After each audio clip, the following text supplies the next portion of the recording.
Now to find the value of r from the statement if r% of r is 49. Now we translate the words into an algebraic equation and solve it step by step. Now the first step says translate word to a mathematical equation.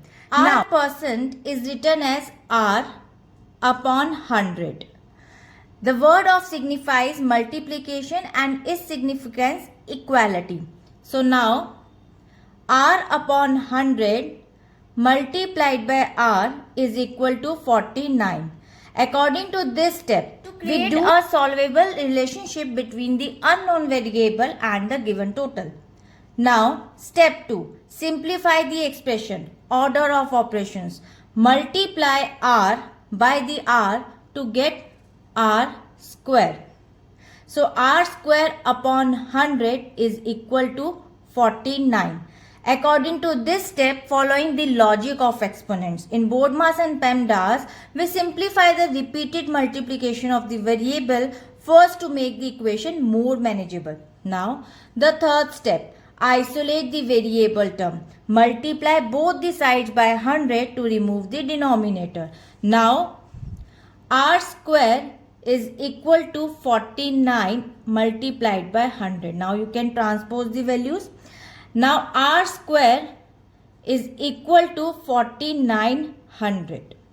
According to this step, to solve a variable we must perform the inverse operation. Since r square was being divided by 100, we multiply to undo that division. Now step 4, solve for the r.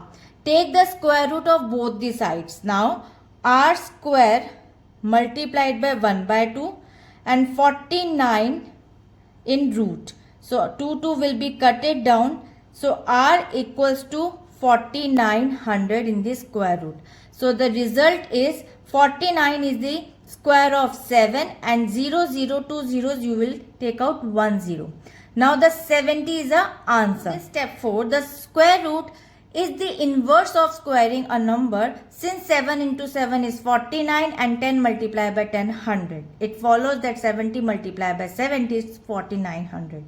Now the conclusion, the value of 70. R is, so the comparing this to the provided option B is the correct answer, and I hope it is clear. We'll meet in the next video. Bye bye.